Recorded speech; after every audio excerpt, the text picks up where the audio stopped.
Hi everyone, it's Lisa Moeller with Medmark, and welcome to another edition of DocTalk. Today we are back with Dr. Thomas McClammy from North Scottsdale Endodontics and Implantology, as well as Horizon Dental Institute.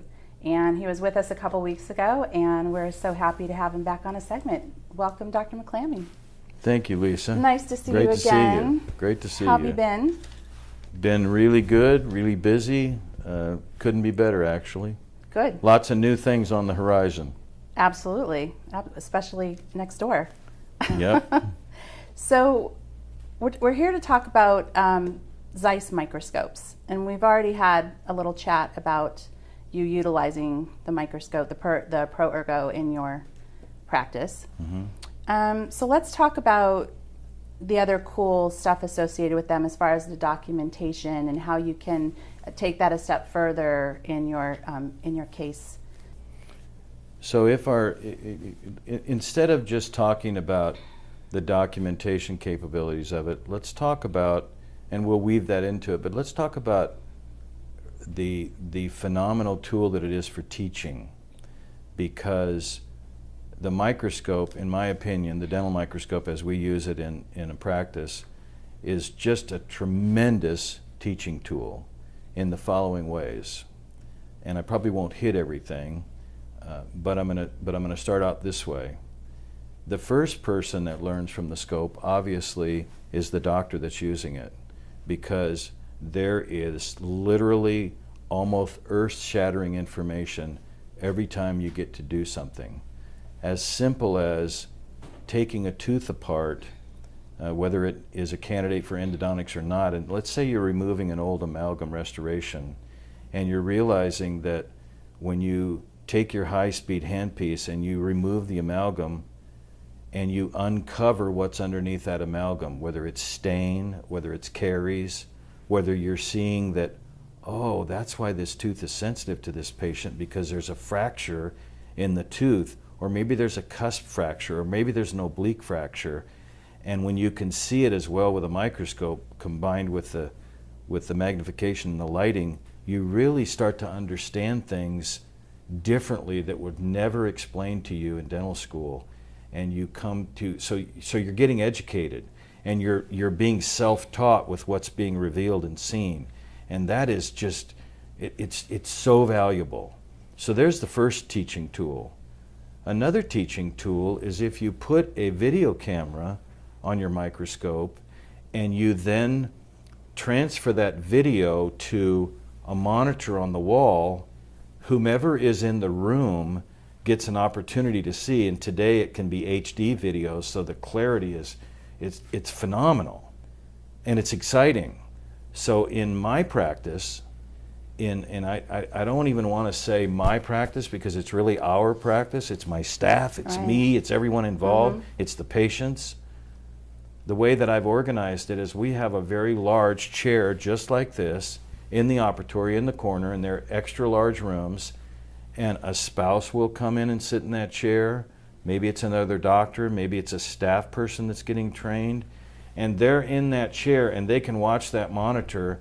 And I've had many spouses or relatives, friends even, come in with a patient, which I personally like because it puts the patient at ease, and that person can sit in there and all of a sudden, then they think, oh, I'm going to look at this magazine or whatever, and all of a sudden they're, wow, there's the wow factor going on. Right. And it's really, really cool, because that patient in that chair and that extra person becomes an ambassador for what you're doing, becomes an ambassador for endodontics, for root canal treatment, for all of these things that we do that we take for granted because we're doing it every day. Right. So there's another teaching tool.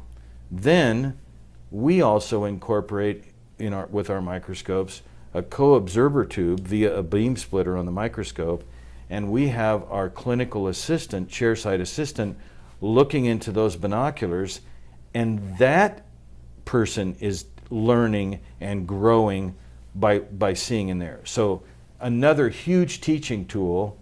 And then let's take it even further, because whether it's video or whether it's a DSLR camera that's hooked onto another beam splitter, not necessarily two beam splitters, but the other side of the beam splitter, and we can document cases with video, with HD video, or with our still photography. And now the way video can be edited, we can take that HD video and we can get still images off of there that are equally as good as we can get with our single DSLR. All of those things in terms of documentation and teaching live or teaching via the documentation, video and stills become phenomenal teaching tools, whether you're writing an article, whether you're showing other staff people, whether you're teaching dentists in the referral base. It's just, it's unlimited really. You're really only limited by your time and your imagination and sometimes your energy. Right. Well, we all know you're 25/8.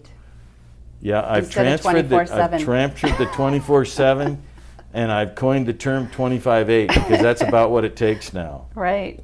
So, I mean, basically, you're all about education. I mean, and I love how you go the extra length to educate the patients. So that's phenomenal that you will take that time. The more you educate the patient, the better the patient is put at ease. I heard a statistic the other day, I think it was this morning actually, that about 64% of the patients that have been interviewed are freaked out, if we use that term, about having a root canal. The more we can educate that patient and help them understand what a root canal is and what they can expect, the less potentially freaked out they are. So it's about helping them understand and educate them about what's gonna take place. And there again, having that other patient's friend in the room watching and realizing, hey, my loved one here is as relaxed and easy as can be. It changes the myth about root canal therapy. Right, right. And if they have to have one themselves, they're not as scared. They're not as afraid. Yeah.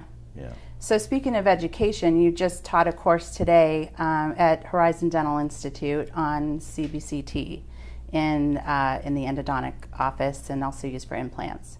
So tell me how the microscope and the CBCT work together in order to better serve your cases.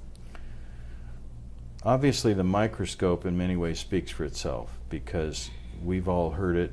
I've said it for many, many years. The better you can see it, the better you can treat it. And if you can't see it, you can't treat it. So the microscope in that respect speaks for itself. Today, in combination with cone beam technology, literally being able to see the tooth in 3 dimensions radiographically via cone beam technology, gives us the opportunity to visualize that tooth radiographically before we ever touch it. It allows us to look at the tooth mesially, distally, in all the 3 different planes of section. And if you're fortunate enough to organize your office in such a way to have that cone beam volume chair side, which is the way that I do it, I have it on an HD monitor, and I'm able to work in my microscope. A big dream would be someday, like the neurosurgeons, to be able to have that volume inside the oculars of your microscope. That would be very cool. Yeah, that'd be cool. Someday it might happen, but it's not there now. But I do have it on a monitor chair side, and I can manipulate that data and I can look at that data while I'm working. So for example, I'm working on a lower molar, not a molar, a molar, and I want to know, while I'm working, do the 2 canals that are in this lower mesial root of this lower molar, do those canals join? Do they separate? What are they doing?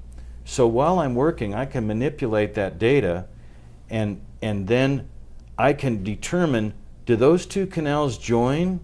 So it allows me to know that before I'm actually there. Gives me tremendous advantage while I'm shaping and cleaning and disinfecting the root canal system. So I'm using my cone beam in concert all the time while I'm treating patients, and I don't do any treatment.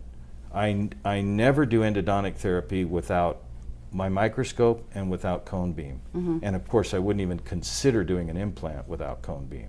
Right. Our cone beam on implants, we take a preoperative cone beam and then we take a postoperative cone beam to confirm our location three-dimensionally with an implant. Right. We kind of spoke about that a little bit in our first segment and how important it is to save the tooth. Obviously, you're an endodontist at heart. You're going to save the tooth, but if you can't, then place an implant. The ultimate dental implant's the natural tooth if we can keep it healthy. Right. If the tooth has to be removed, and if we can document with, again, our photography in one form or another that this tooth is hopeless, let's supposing that it has a definitive radicular fracture and we know we can't save it, I'm fine with taking the tooth out. In my opinion, the very best person that's qualified to make that decision is the treating endodontist that has been trained and that has the experience to do that procedure with the patient's permission and in many cases the permission of the referring office to go ahead and extract that tooth and either graft it or place an immediate implant. Right. So you're doing something very unique with your practice, and that is when you're referred a case from a referring doctor and you treat that patient in root canal or implant or otherwise, then you have the doctor and their staff come back in to the office so you can actually follow up with them and show them what you did with the patient. And I think that's amazing. We have had the unique opportunity because of education, because of documentation, because we have a referral base that's interested and motivated to find out. And obviously not all the referral base is the same, but recently we had a staff from another office, a large staff of a really, really high-end restorative doctor and his staff. The entire staff came over here and we had an evening, what we would refer to as nibbles of knowledge. We were able to show the doctor and the staff, including his hygienist and his front desk, about 10 to 12 cases of his patients that he had referred over the past decade or so. We selected both endodontic and implant cases, and we were able to review those cases with the doctor and the staff, and we did it in the Horizon Dental Institute. We did it on the monitor on the wall, and we showed them their cases start to finish with all the photography, with the cone beams, with the pre and the post-op radiographs, and in many cases the final restoration that the doctor had done. And again, the guy's a superb dentist. So it was a really, really rewarding experience for us meaning myself and my staff, but also for he and his staff. I bet they were impressed. They were very impressed. Actually, to be honest with you, I was impressed. I thought it was very cool. Yeah. I thought it was very cool that they would take all their time to do it. You would take the time also. Yeah, it was a great experience. It's really nice to be able to close that circle on that patient and let them know what ultimately happened. And another cool thing we were able to do is we were able to provide them Seee Certificates because of Horizon Dental Institute. That was kind of a bonus. Yeah, but it was fun. It was fun. We have certificates that we print, and it's cool. Nice. Yeah. And again, with the technology that you use, you're able to really highlight everything, everything you did for that patient and show them and educate them, and that's awesome. It's again, the microscope and the documentation through the microscope is one of the things that has uniquely made that possible. Thank you so much for joining us, and that's going to do it for today's episode of DocTalk. I'd like to thank our sponsor, Zeiss, and also Dr. McClammy for his time.